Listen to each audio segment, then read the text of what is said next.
ಏನು ತಿಳಿಯದ ಹನ್ನೆರಡು ಪಾಪಿಗಳು ಜೀವಂತವಾಗಿ ಕೊಂದ್ಬಿಟ್ರು. ಹಾಗಾದ್ರೆ ಅಂತ ಪಾಪಿಗಳಿಗೆ ಶಿಕ್ಷೆ ಆ ದೇವರು ಕೊಡ್ತಾನೋ ಇಲ್ವೋ ಗೊತ್ತಿಲ್ಲ.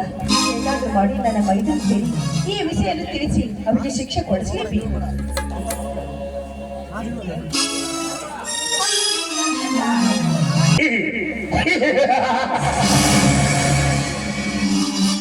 ಏ ಸುಮತಿ, ಒಬ್ಬಳೆ ನಿಂತು ಏನು ವಿಚಾರ ಮಾಡ್ತಾ ನಿಂತಿದ್ದೀಯಲ್ಲ? ಸತ್ಯವಂತ ನಿನ್ನ ದಂಪತ್ಯ ಜೀವನ ಹೇಗೆ ನಡೆಯುತ್ತಿದೆ? ಅದನ್ನೆಲ್ಲ ಕೇಳುವುದಕ್ಕೆ ನೀನ್ ಯಾರು? ಕೈಯಲ್ಲಿ ಹಿಡಿದು ಮಲ್ಲಿಗೆ ಹೂವನ್ನು ನಿನ್ನ ಮುಡಿಗೆ ಬಿಡಿಸಿ ಪಲ್ಲವನ ಮೇಲೆ ಬಿದ್ದು ಕಾಮನ ಹೂವನ್ನು ತೀರಿಸಿಕೊಳ್ಳುವ ಖತರ್ನಾಕ್ ಖಳನಾಯಕ ನಾನು. ಹೆಣ್ಣು ಮನಸ್ಸು ಮಾಡಿದ್ರೆ ನಿನ್ನಂತ ಪಾಪಿಗಳ ವೃಂದವನ್ನೇ ಚಂಡಾಡಿ ಬಿಡ್ತಾಳೆ. ಪ್ರಾಣವನ್ನು ತೆಗೆದು ಕೂಡ ಹಿಂಜರಿಯುವುದಿಲ್ಲ ಯಾವತ್ತಿದ್ರು ಹೆಣ್ಣು. ನನ್ನ ಗಂಡ ನನ್ನ ಮೈದುರ ಬರೋದ್ರೊಳಗಾಗಿ ಸುಮ್ಮನೆ ಬಾಯಿ ಮುಚ್ಚಿಕೊಂಡು ಹೊರಟು ಹೋಗು. ನಾನು ನಿನಗೆ ತಿಳುವಳಿಕೆಯಿಂದ ತಿಳಿಸಿ ಹೇಳ್ತಾ ಇದ್ದೀನಿ. ನಿನ್ನಿಂದ ತಿಳುವಳಿಕೆ ಏರಿಸಿಕೊಳ್ಳುವಷ್ಟು ಹುಚ್ಚು ನಾನಲ್ಲ. ನಿನ್ನ ಶೀಲವನ್ನು ತಿನ್ನು ಹಾಳು ಮಾಡಬೇಕೆಂದು ನಿನ್ನ ಹುಚ್ಚ ನಾನಲ್ಲ.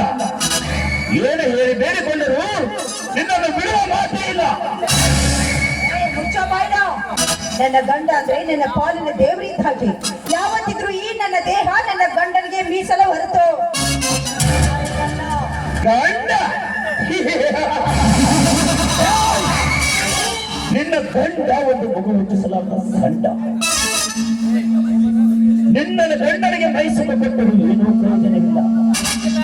ನಿನ್ನದು ಇದು ಹೊಟ್ಟಿ ಹಿರಿಯದ ವಯಸ್ಸು, ನನ್ನದು ಹರಿಯದ ವಯಸ್ಸು. ಯಾಕೆ ದಿನ ಹಲವಾರು ಬಟ್ಟಿ ನೀನು ಬಂದ ತಕ್ಷಣ ಬಂದು ನಿನ್ನ ಜೊತೆಗೆ ಹಾಡಿ ಕುಣಿದು ಡ್ಯಾನ್ಸ್ ಮಾಡೋದಕ್ಕೆ ನನ್ನೇನು ಕ್ಲಬ್ ಡ್ಯಾನ್ಸರ್ ಅಂತ ತಿಳಿದುಕೊಂಡಿದೀಯ? ಮಾನವಂತರ ಮನೆತನದ ಮಗಳು ನಾನು.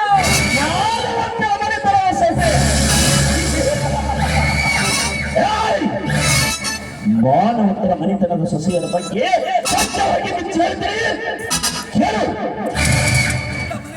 ಗಂಡ ಮನೆಯಲ್ಲಿಲ್ಲ ಎಂದು ಮೆಂಟರಿಗೆ ಕಾಲ್ ಮಾಡಿ ನನ್ನ ಗಂಡ ಮನೆಯಲ್ಲಿಲ್ಲ ಎಂದು ಮೆಂಟನಲ್ಲಿದ್ದರೆ ಪಲ್ಲಂಗನ ಬಿತ್ತು ಪಲ್ಲಂಗನ ಮೇಲೆ ಬಿತ್ತು ಹೊರಡುವ ಆದರೂ ಸುಳ್ಳಿಲ್ಲ. ಸಮಾಜದಲ್ಲಿ ದೇವರ ಗುಡಿ ಹೋಗಿ ಬರ್ತನೆಂದು ಅಷ್ಟು ಅವನಿಗೆ ಹೇಳಿ ದೇವಸ್ಥಾನಕ್ಕೆ ಹೋಗಿ ಆಡಿ ಬರುವ ಆದರೂ ಸುಳ್ಳಿಲ್ಲ. ಈ ಸಮಾಜದಲ್ಲಿ ನೋಡಿ ಸುಮತಿ, ನಿನ್ನಂತ ಸೊಸೆಗಳ ಬಗ್ಗೆ ಸ್ವಚ್ಛವಾಗಿ ಬಿಚ್ಚಿ ಹೇಳ್ತಾನೆ ಎಂದರೆ ಹೊತ್ತು ಹುಡುಗಿ ಕತ್ತಲಾಗುವಂತೆ. ಯಾಕೆ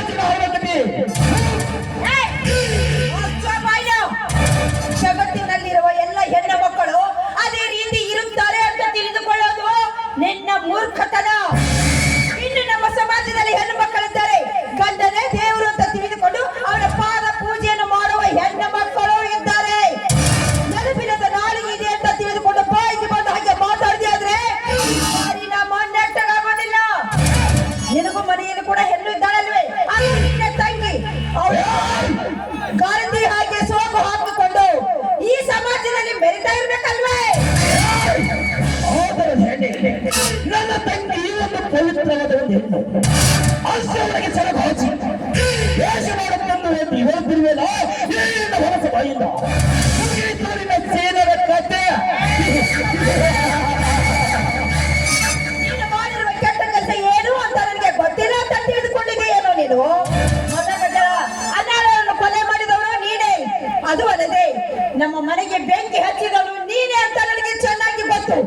ಈ ವಿಷಯವನ್ನು ನನ್ನ ಮೈದುನಿಗೆ ತಿಳಿಸಿ ನಿನ್ನ ಜೀವಂತವಾಗಿ ಕೊಂದು ಹಾಕಿಸಿಬಿಡ್ತೀನಿ. ಇನ್ನು ಮುಂದೆ ನಿನಗೆ ಉಳಿಗಾಲ ಅನ್ನೋದಿಲ್ಲ. ಈ ವಿಷಯ ನನ್ನ ಮೈದುನಿಗೆ ಹೇಳ್ತೀನಿ. ಮುಗಿಯಿತೋಗಿದ್ದ ಶೀಲರ ಕಥೆ.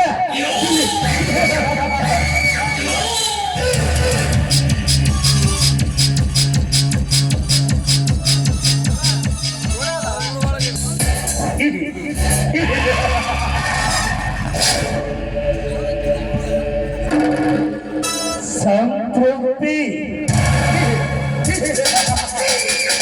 ನನಗಾಯ್ತು ಇವತ್ತಿನ ದಿವಸ ಆತ್ಮ ಸಂತೃಪ್ತಿ.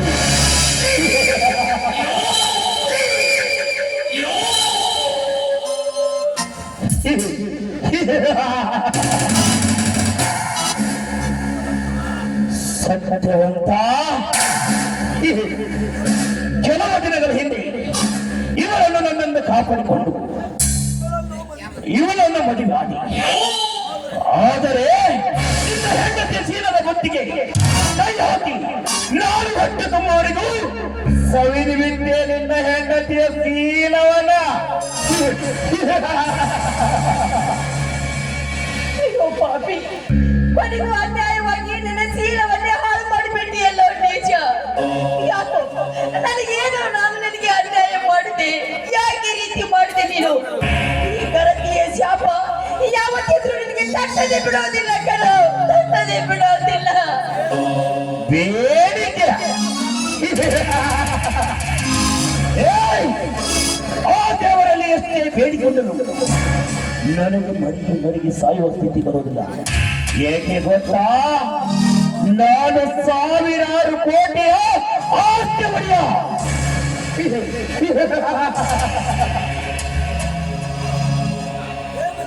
ಏಯ್ ಮನೆ ಮುರುಕ, ನೀನು ಮಾಡಿರುವ ಎಲ್ಲ ಕೆಟ್ಟ ಕೆಲಸವನ್ನು ನನ್ನ ಮೈದನಿಗೆ ತಿಳಿಸಿ ನಿನ್ನನ್ನು ಒಂದು ಗತಿ ಕಾಣಿಸ್ತಾ ಇದ್ರಿ ನಾನು ಸತ್ಯವಂತನ ಹೆಂಡತಿ ಸುಮತಿನಿ ಅಲ್ಲ.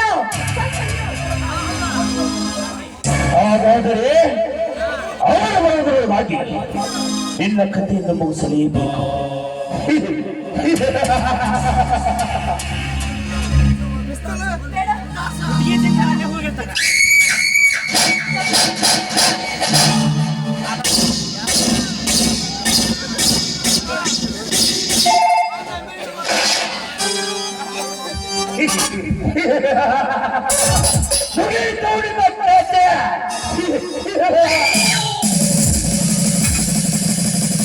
ಅಣ್ಣ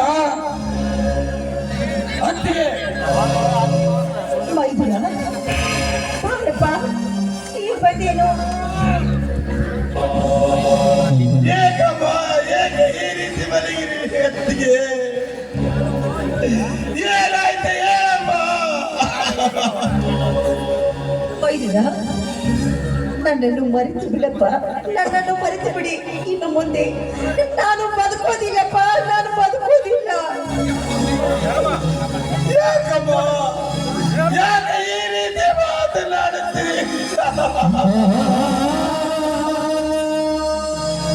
ಮೈದುನ, ಇವತ್ತು ನನ್ನ ಶೀಲವೇ ಹಾಳಾಗಿ ಹೋಯಿತಪ್ಪ, ನನ್ನ ಶೀಲವೇ.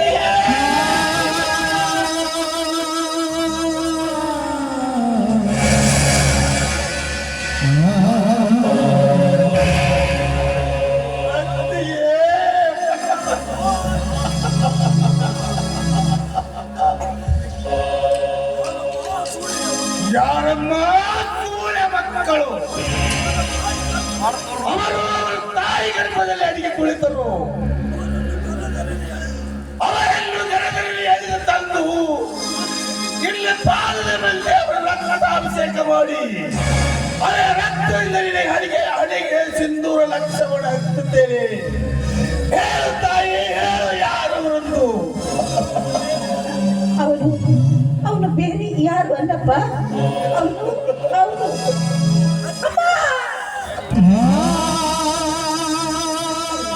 ಅತ್ತೆಯೇ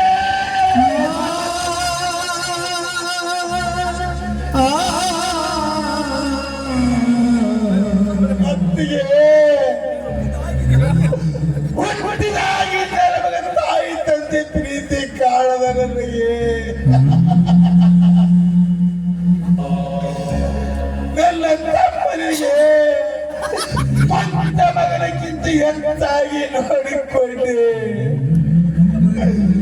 ನನ್ನ ಮನೆಗೆ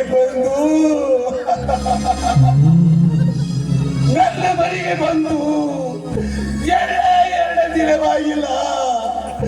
ನನ್ನ ಸ್ವಂತ ಮಗನಕ್ಕಿಂತ ಹೆಚ್ಚಾಗಿ ನೋಡಿಕೊಂಡೆ.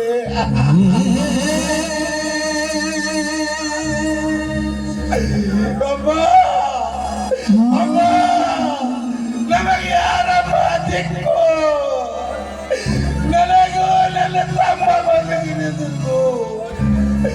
ನೋಡಿಕೊಳ್ಳಲು ಯಾರಪ್ಪ ತಾಯಿ?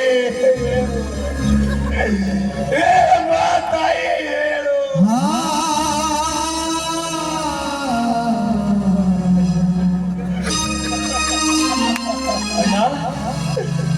ಅಣ್ಣ, ಯಾಕಣ್ಣ ಅಳುತ್ತ ನಿಂತಿರುವಿ? ಅತ್ತಿಗೆಗೆ ಏನಾಗಿದೆ? ಏನಂತ ಹೇಳಿದ್ದಮ್ಮ, ಏನಂತ ಹೇಳಲಿ?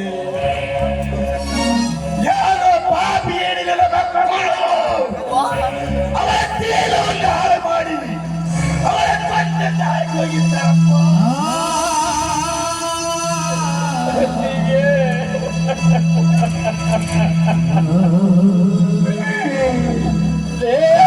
ಸುಳ್ಳೆ ಮಕ್ಕಳು, ಯಾರು ನೀನು? ನನ್ನ ತಾಯಿ ರೂಪದ ಅತ್ತಿಗೆಯನ್ನು ಶೀಲಗೆಳಿಸಿ ಕೊಂದು ಹೋಗಿ ಹೋದೆಯ ಲುಚ್ಚಾನನ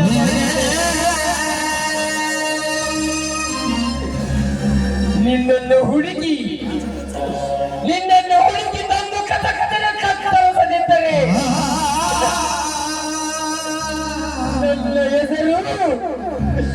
ನನ್ನ ಹೆಸರು ಮಗ ನೀರನೇ ಅಲ್ಲ.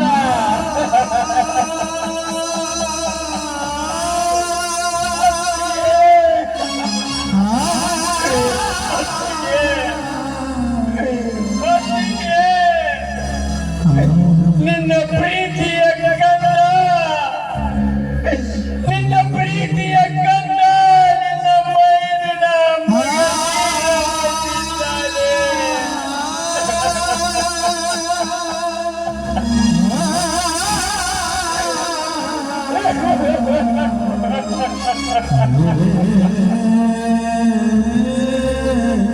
ಎಷ್ಟು ಮಾತನಾಡು ಅತ್ತಿಗೆ, ಎಷ್ಟು ಮಾತನಾಡು.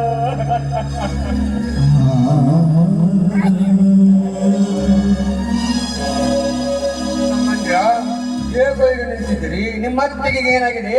ಮೈಯಲ್ಲಿ ಹುಷಾರಿಲ್ಲವೇನು? ಅಣ್ಣ,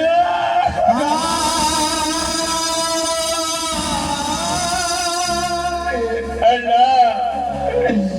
ನನ್ನ ಹೊತ್ತಿಗೆ ಅಣ್ಣ, ನಮ್ಮೊತ್ತಿಗೆ ನಮ್ಮನ್ನೆಲ್ಲ ಬಿಟ್ಟು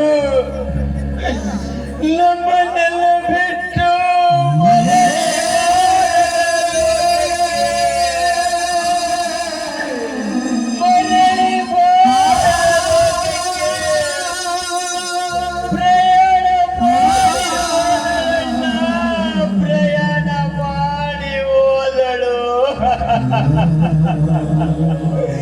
ಏನು ಹೇಳುತ್ತಿರುತ್ತಮ್ಮ, ಏನು ಹೇಳುತ್ತಿರುವೆ?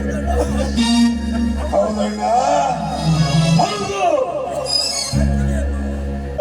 ನಮ್ಮ ಅತ್ತಿಗೆಯನ್ನು ಯಾರ ಪಾಪಿ ಹೇಳಿ ಅವರ ಸೇಲವನ್ನು ಹಾಳು ಮಾಡಿ ಕೊಂದು ಹೋಗಿದ್ದರಲ್ಲ, ಕೊಂದು ಹೋಗಿದ್ದರು. ಅಯ್ಯೋ ದೇವರೇ,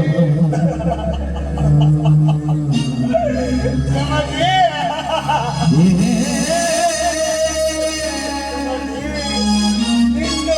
ನಿನ್ನ ಪತಿ ತುಳಿದ ನಿನ್ನ ಪ್ರೀತಿಯ ಗಂಡ ಬಂದಿದ್ದಾನೆ. ಎಷ್ಟು ಮುಖ ಬಂದು ನೋಡು.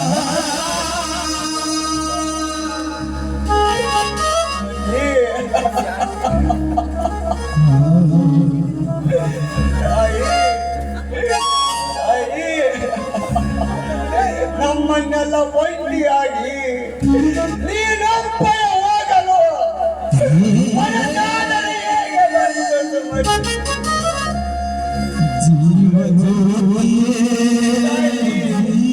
ತಾಯಿ, ಬೇಗ ಮಾತೆ, ನಾನು ಯಾವ ತಪ್ಪು ಮಾಡಿದನೆಂದು ನನಗೆ ಶಿಕ್ಷೆ.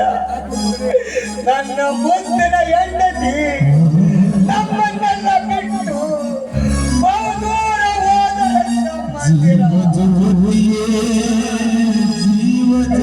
ಅಣ್ಣ,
ಸಮಾಧಾನ ಮಾಡಿಕೊ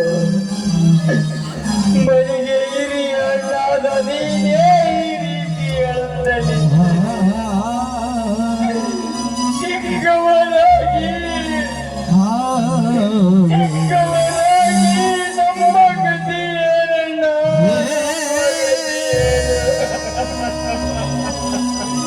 ಹೇಗೆ ಸಮಾಧಾನ ಮಾಡಿಕೊಳ್ಳಲಪ್ಪ, ಹೇಗೆ ಸಮಾಧಾನ ಮಾಡಿಕೊಳ್ಳಲು? 100 ವರ್ಷ ನನ್ನ ಜೋಡಿ ಮಾಡುತ್ತೇನೆಂದು ಹೇಳಿ ಅಡ್ಡದಲ್ಲಿಯೇ ಕೈ ಬಿಟ್ಟು ಹೋದಲ್ಲ.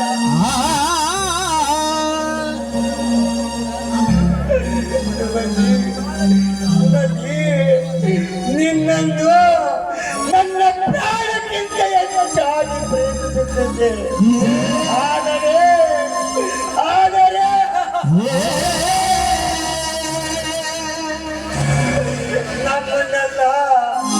ನಮ್ಮನ್ನೆಲ್ಲ ದುಃಖದ ಬಿಡಲಿನಲ್ಲಿ ಹಾಕಿ ನೀನಪ್ಪಯ ಓದಿಯ ನನ್ನ ಜೀವ.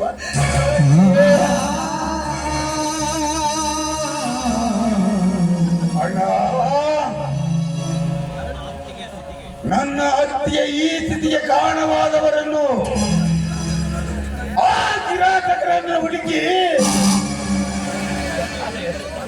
ಅವರನ್ನು ದರದರನೆ ಎಳೆದು ತಂದು ನನ್ನ ಹತ್ಯೆಗೆ ಮಣ್ಣ ಆಗುವುದರೊಳಗಾಗಿ ಅವರ ಹತ್ತುಗಳನ್ನು ಮಣ್ಣು ಮಾಡಬೇಕುತ್ತೇನೆ.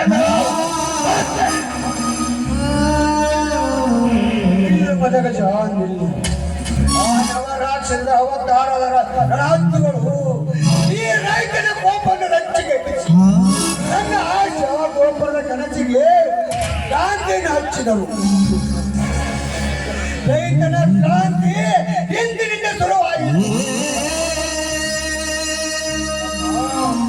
ಈಗ ಮಾಡಬೇಕಾದ ಕಾರ್ಯಗಳನ್ನು ಮಾಡೋಣ. ಮುಂದೆ ನಂತರ ಆಡಳಿತಗಳನ್ನು ಹುಡುಕೋಣ. ಆಯ್ತು, ನಡೆಯೋಣ, ಹೋಗೋಣ.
ಹಾಗೂ ಮದಗಜ ಎಂತ ಪಾಪಿಗಳನ್ನು ನನಗೆ ಇವಾಗ ಗೊತ್ತಾಯ್ತು.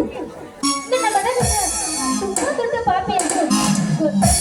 ಬೈಯುವಾಗ